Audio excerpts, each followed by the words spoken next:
Hola a todos, nuevamente con ustedes en su programa Consulta Médica Clínica, en donde abordaremos el tema de la pandemia del COVID-19, los mitos y las realidades acerca de las vacunas contra el COVID-19.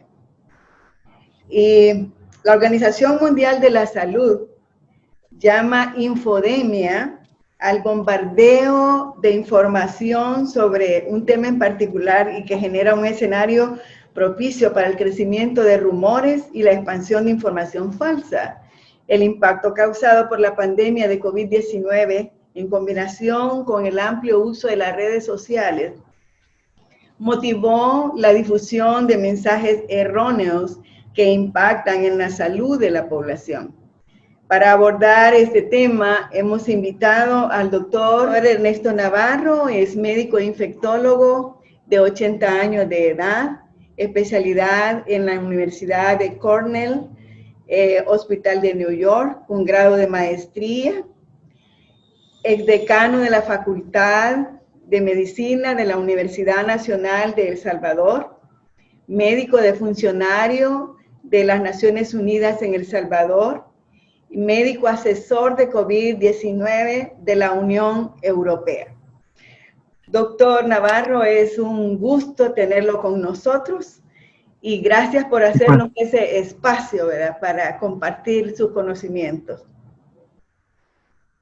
Y para mí también estar tratando de informar a la población con el tema que usted mencionó por último, me llamó la atención lo de la info, ¿cómo le llamó? Infodemia. Infodemia. Entonces, esto es bueno saberlo, porque realmente creo que es una tercera, como quien diría, una tercera epidemia, porque tenemos la epidemia del COVID en sí, la epidemia prácticamente del bombardeo que ha hecho a través del internet y la epidemia del miedo a las vacunas, o sea que son tres, lo cual es bueno definir y por qué se dan. Creo que en la entrevista de hoy lo haremos y yo con gusto estoy para responder a las preguntas que sean y si tengo la capacidad de hacerlo, con gusto, doctora. Muchas gracias, doctor. Bueno, vamos a hablar sobre los mitos, ¿verdad?, y las realidades acerca de la vacunación. Uno de los mitos es que las vacunas no son seguras. ¿Cuál es la realidad, doctor? Bueno, lo que pasa es que no se han hecho los estudios como para poder definir si una vacuna es no solamente eficaz, sino que también sea segura. Se hacen estudios previos con cantidad de gentes que tienen, por ejemplo, al final, tomar la decisión por los diferentes gobiernos de administrar la vacuna a su población. Lleva unas fases, que es la fase preclínica, la fase 1, la fase 2, la 3, la fase y la 4 y la fase 4. Esto implica entonces que cuando ya hablamos de una vacuna que es segura para la población, acuérdense que ha sido probada precisamente cuál es su efecto a nivel de cultivos, a nivel de animales inclusive. Se han hecho estudios en pequeñas poblaciones de voluntarios mayores de los 18 a los 59, 60 años, voluntarios todos, que van, a medida que van pasando las fases, entonces se dice, bueno, los efectos que produjo esta vacuna al inicio de la fase 1, que es en la fase en la cual se trata de ver cuál es la seguridad para las personas una vez se les administra, entonces ahí se observa cuáles pueden ser los efectos. Uno de ellos, dolor al sitio de la inyección, otro que puede dar un poquito de temperatura, otro dolor de cabeza, y otro que puede ser adinamia, cansancio, puede haber un poquito de mucosera. Bueno, pasada esa fase, entonces se ve a la segunda fase, que es de eficacia. ¿Qué tan eficaz esta vacuna cuando nosotros la administramos a adultos que van desde los 18 hasta los 60 años? Bueno, entonces viene el otro estudio, que ese ya es de eficacia. Para que después se agarran grupos pequeños que pueden ser de cientos, posteriormente de miles de voluntarios, hombres y mujeres. No se ha hecho en niños hasta ahorita, excepto en los últimos meses está administrando una vacuna que ya está registrada, pero esto es en forma temporal como para que sea administrada en niños, por lo menos en unos estados de los Estados Unidos y creo que en Canadá también, no todas las vacunas. Entonces, si nosotros entramos en una segunda fase, en una tercera fase, aquí agarramos grupos más grandes. Estamos hablando de miles de voluntarios, que se empieza a tomar voluntarios por todos los países. Para que finalmente en la fase cuarto, estamos hablando ya que pasó la tercera fase, pero son los gobiernos locales, como por ejemplo en Estados Unidos es la FDA, en Europa es la EMA, que son las que finalmente dan aprobación para la administración de estas vacunas u otros medicamentos. En este caso, en El Salvador, es el Consejo Superior de Salud Pública a través de la División de Medicamentos que se conoce actualmente, que son los que finalmente tienen que dar la aprobación para que entonces sea administrada a nuestra población. Entonces quiere decir que si hablamos de seguridad, pues se ha pasado por ese tamiz y teniendo las casas productoras la experticia de haber producido vacunas para otros virus como el ébola, con ese nuevo sistema cuando hablamos de la genética, pues hace que de alguna manera se certifique que la producción de las vacunas es muy buena, que cumple con una serie de requisitos internacionales. Dos, cuando hablamos de seguridad se dice, bueno, seguridad, ¿qué tan segura es? Bueno, es segura 90% y es una eficacia un 95%, depende de la vacuna que estemos hablando. Pero entonces si al final tenemos que ha sido probada, pues porque no va a ser entonces segura, que va a producir efectos colaterales, ya lo mencioné, y cuáles son y que son leves. Que hay ahorita, y ahí vamos con la famosa epidemia que usted le llamó de infodemia, entonces en la cual vamos a ver que hay detractores de las vacunas y van a empezar a hablar en contra de las vacunas. También pues que se dieron un par de casos por la administración de algunas vacunas, de muertes inclusive y afecciones severas, que se dan, si hablamos de algunas vacunas, se dan quizás 1 o 4 en 1.000.000 de casos de vacunas administradas. Yo no quisiera que me pasara a mí de esos 4 de 1.000.000, ¿verdad? Por supuesto. Pero para decirle a toda la población que son seguras, y si cuando un país, y como he visto la enfermedad esta como una problema de salud pública, y sabe que cuando el número de casos va en aumento, y una de las razones por las cuales nosotros, o más bien una de las condiciones por las cuales nosotros podemos hacer que la población vaya teniendo menos casos es a través de la vacunación. Lo sabemos. ¿Cuántas vacunas se ponen aquí en el país? Son alrededor de 13 que previenen poliomielitis, sarampión, rubiola, bueno, cantidad de enfermedades que son inmunoprevenibles. Entonces, si nosotros tenemos una población actualmente que anda por los 5 millones y tenemos que, por ejemplo, si hablamos de vacunas, está el propósito de vacunar hasta 4,5 millones, entonces quiere decir que llegue un momento en que si todas las personas han sido vacunadas con una segunda dosis, número 1, y 2, si una buena parte de la población ya le dio el COVID, como estamos viendo que llevamos alrededor de 72,000 casos, quiere decir que en un momento dado, esa población que ya le dio la enfermedad, sea grave, moderado, como sea, pero aquellas personas que sean vacunadas al final de lo que el gobierno se ha propuesto, quiere decir que nosotros vamos a tener la inmunidad de rebaño. Y la inmunidad de rebaño no es más que cuando hay menos susceptibles porque los demás supuestamente están protegidos por las vacunas y aquellas personas que les dio, que por cierto se puede repetir, la enfermedad, entonces quiere decir que el resto de la población que no ha sido vacunado, que no la enfermedad, se va quedando en un número muy pequeño. Esto se llama inmunidad de rebaño. Quiere decir que hay un momento en que esa cantidad menor de personas que quedan susceptibles a hacer la enfermedad y porque no se han vacunado es menor. Pero pues hablemos de otra cuestión. Si sabemos que las vacunas, por ejemplo, si bien es cierto que pueden dar, depende de la vacuna que estemos hablando, le puede dar una eficacia de un 60% y otras que dicen que dan el 95%. El tema es que cualquier vacuna que se administre, y sobre todo cuando se han cumplido las 2 dosis, el producto que tenemos al final es que cuando yo estoy vacunado, yo ya lo hice por cierto, cuando la persona está vacunada, entonces hay posibilidades de que le dé la enfermedad, pero no le va a evitar que le dé la enfermedad. Pero si le va a dar, puede ser una forma leve, moderada, pero con seguridad que no va a ir a parar al hospital, lo cual es una ventaja, versus adolecer la enfermedad, que usted puede tener en cuidado intensivo y hasta fallecer. Entonces yo no veo si la pregunta fue qué tan seguras son con este vuelo de pájaro que me ha dicho de esta pequeña introducción. Creo que queda claro que las vacunas, si bien es cierto que tienen una efectividad, una eficiencia de un 95 y otras de 60 a 50%, pero al final el propósito que estamos logrando es que las personas, si les va a dar la enfermedad siendo vacunadas, sea leve, moderada y que no vayan a parar el hospital. Entonces, según lo que usted nos ha dicho, las vacunas sí cumplen con las fases habituales para que toda vacuna es pasada para que llegue a ser aplicada, ¿verdad?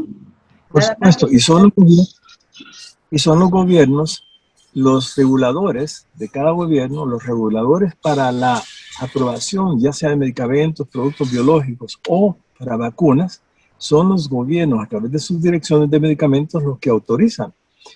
En todos los países se ha autorizado en forma temporal, como quien dice, de emergencia. ¿Por qué? Porque falta todavía que haya una aprobación final. Pero para mientras, si no se vacuna a la población, va a haber mayor número de casos, mayor número de fallecimientos. Entonces, lo que se pretende con estos permisos provisionales, temporales, en términos de emergencia, es precisamente para que toda la población mundial, a medida y depende de los recursos que tengan los gobiernos, ya sea por donaciones, recursos propios o gente filántropas que las puedan donar, esto hace que haya un mayor número de personas vacunadas. Al final, pues como dijimos, lo importante es que no nos va a dar una enfermedad grave. O sea que si hacemos el recorrido de por qué tan rápido, es porque ha habido experiencia en la producción de vacunas con esos sistemas a vacunas que son muertas, otras vivas, otras atenuadas y otras que llevan un pedacito del virus para estimular el sistema inmunológico, pues yo creo que al final son seguras. Yeah. La otra situación es que algunas personas dicen que al vacunarse, estas vacunas van a modificar el ADN y que pueden provocar cáncer. Bueno, hagamos la separación. Si hablamos de vacunas genéticas, ¿por qué la gente dice eso? Lo dice porque precisamente estamos jugando con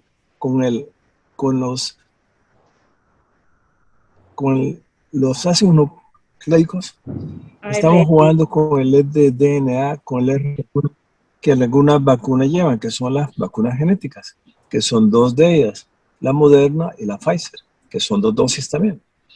Entonces, si se dice hecho de llevar de un ácido nucleico, que es el RNA mensajero, que sirve para estimular a la persona que induzca una verdadera inmunidad contra el virus, sucede lo siguiente. Cuando ese contenido de esa vacuna, que es un RNA mensajero, que es un ácido nucleico, entra a mi cuerpo por vía intramuscular cuando me lo inyectan, eso desaparece.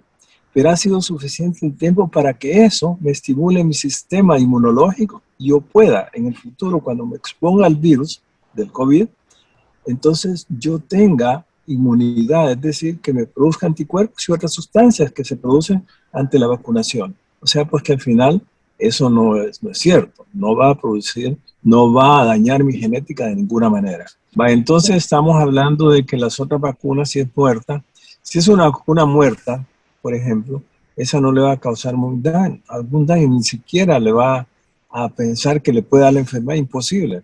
Lo que sí le puede pasar es un efecto colateral que puede ser un poquito de mocosera, después un poquito de temperatura, o días después un poquito de dolor en el sitio de inyección y finalmente pues le va a dar somnolencia unos 2-3 días, pero va a pasar. Lo importante es que se tengan las 2 dosis cuando hablamos de la vacuna conocida como CoronaVac o Sinovac, que es de origen chino, pero es tan buena como nosotros, tal vez la eficacia es menor. Por lo tanto, yo pensaría que cuando hablamos en términos generales de todas las vacunas y la forma como estimula mi sistema inmunológico es similar.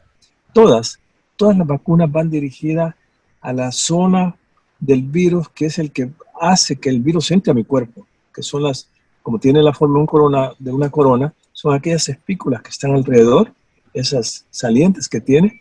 Todas las vacunas van dirigidas por eso. Por lo tanto, si van dirigidas a ese, quiere decir que todas las vacunas actuales y otras en desarrollo van dirigidas a ese pedacito del virus y por lo tanto Esto permite que la gente quede inmunizada, tal como lo explicamos antes. Sí. Amén. Por otro lado, que también, y eso es bueno decirlo, que si las personas están vacunadas, no importa qué vacuna le han puesto para la prevención del COVID, no importa, si están vacunadas, lo que se está logrando es que las personas, algunas, cuando se vacunan, estas vacunas pueden tener un efecto también para todas las mutantes o variantes que están viniendo a diferentes países. Que yo sepa que en el país no ha entrado ninguna mutante o variante como es la británica, la brasileña, la africana y otra californiana. Por lo menos no se ha detectado hasta este momento, pero en otros países lo hay. Entonces, los estudios científicos demuestran que algunas de estas vacunas pueden proteger contra esa variante, pero puede llegar un momento en que tal vez no sea la suficiente protección y los investigadores, los científicos tienen que, como que dice, hacer una reingeniería de esa vacuna como para que sea efectiva para el actual COVID y para las diferentes mutantes o variantes que puedan venir en el futuro. Bien. Ok. Doctor, también ¿podría usted hacer una evaluación del comportamiento de la pandemia del COVID-19 y el pronóstico de su evolución? Sí, por supuesto, claro. Actualmente la evolución que hemos tenido desde marzo del año pasado hasta el momento nos dice que nosotros tenemos alrededor de 72.200 casos confirmados. De esos han fallecido, han fallecido como 2.000, creo que 2.000 personas prácticamente, lo cual comparado con otros países desde el punto de vista de mortalidad casi es lo mismo. Si son 2.220 fallecidos de 72.220 y actualmente tenemos 67.000 recuperados de los 72.000, entonces quiere decir que el pronóstico que se puede hacer aquí en el país comparado con los países centroamericanos es muy bueno. Y sobre todo, si aumentamos, el gobierno tiene el propósito de vacunar hasta 4.5 millones, pues creo que no está mal si lo vemos desde el punto de vista pronóstico. Pero esto indica, y aquí va un tema bien importante, ¿no? Que la gente cree que porque ya le dio el COVID o porque ya se vacunó, no le va a dar. Esto puede repetir si ya le dio y la vacuna ya quedamos que no le protege para que no le den, sino que va a hacer más benigna la enfermedad. Por lo tanto, si le hablamos del pronóstico, si se logra esa inmunidad de rebaño a través de los que ya les dio o por otro lado han sido vacunados, pues vamos a tener, yo esperaría, en cuánto tiempo, no sé, si el gobierno se propone vacunar de aquí a diciembre al resto de la población pendiente, pues ojalá pues sería uno de los países, si no exitosos, pero yo diría que tal vez comparados con otros países no estaríamos en un mal plano. En otras palabras, yo daría el pronóstico. Si estamos hablando de la actualidad, digamos de la forma contemporánea como se está comportando, en las últimas 6 semanas, 8 semanas, se ha observado que el número de casos anda alrededor entre 150 y 190, pero que no hay un aplanamiento verdadero de la curva del número de casos, pero sí se observa que hay comparado con los meses, se recuerdan del mes de julio, agosto, que había cantidad de personas infectadas, enfermas, moderadas, leves y graves. Actualmente podemos decir que la cantidad de personas que se están infectando es menos. Estamos hablando de 150, 190 por día en todo el país, lo cual pues viene a pensar, nos hace pensar más bien que de alguna manera muchos ya nos dio, como a mí en mi caso, o por otro lado, la vacunación está siendo efectiva y evita que algunas personas se queden en su casa, por ejemplo, no lo manifiestan. Y cuando yo tengo una cantidad de videoconferencias que he hecho con pacientes, videoconsultas o telefónicas, hemos observado que hay un subregistro aquí en el país y eso lo hay en todo el mundo. Por ejemplo, cuando una persona me consulta porque sospecha COVID, yo le pregunto, ¿y cuántas personas viven en la casa? ¿Viven 5 o 6? ¿A cuántos le digo? A todos. Eso no se hace registrado en el gobierno. Quiere decir que el número de casos es mayor. Pero si se queda en la casa, ¿por qué será? Y las recomendaciones que hacemos los médicos privados es porque tal vez les da una forma leve, que no necesita hospitalización. Quisiera, doctor, que compartiera ahorita quizás su experiencia, ¿verdad? Usted mismo dijo que se había contagiado. ¿Cómo pasó eso? ¿Qué sintomatología fue la que usted presentó? Es hospitalizado por 13 días en un hospital privado. no le deseo a nadie, y por eso estamos hablando de vacunas, ya que es una aliciente, porque yo no deseo que nadie en este país pase por ese martirio que yo sufrí durante esos 13 días. Y no solamente lo que uno sufre, pensando que puede fallecer, sino que pensemos también en la familia que está alrededor de uno, que no lo puede ver porque está aislado, y dos, el sufrimiento que la familia tiene pensando qué es lo que va a venir mañana, pasado, etcétera, etcétera. Y uno como médico, y se lo digo de una forma bien seria, tal vez cuando le da la enfermedad, como uno sabe qué pasa el primer día, el segundo, el tercero, y lo que puede pasar al final, después de varios días, que puede terminar en cuidados intensivos y le intuban y uno puede fallecer, para uno es más, le produce ansiedad. Esa ansiedad a la cual todos tenemos derecho en todo el mundo, es lógica, porque uno sabe en qué puede terminar todo si es que logra sobrevivir también.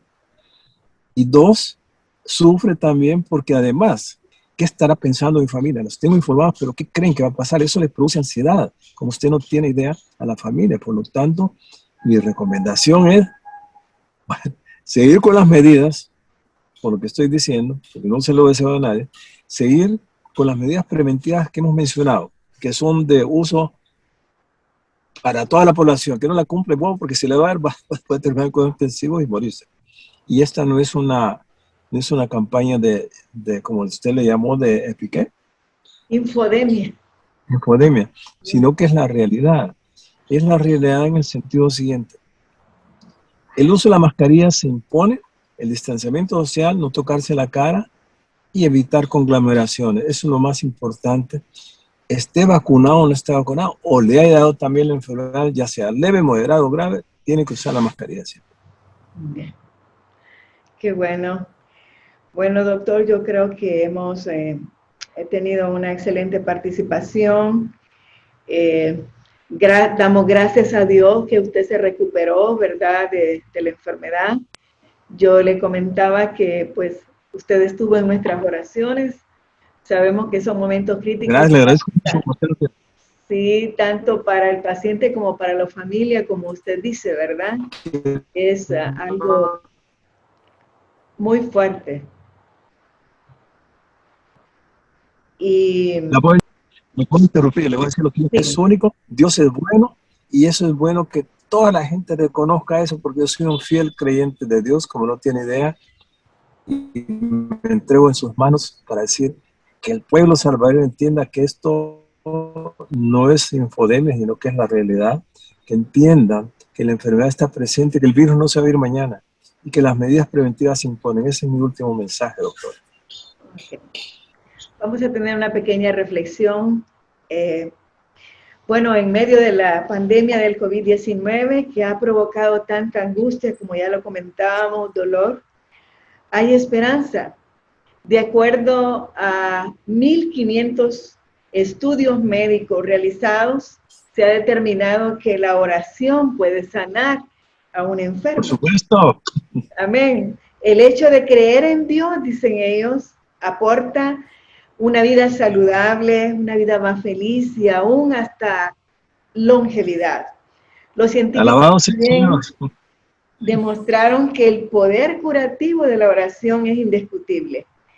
La investigación tuvo lugar en diversos hospitales y universidades de los Estados Unidos y indican que la gente que cree en Dios y que ora tiene una mejor salud mental y física. Así lo externó el doctor Harold G. Koenig de la Universidad de Duke, según Newsmax.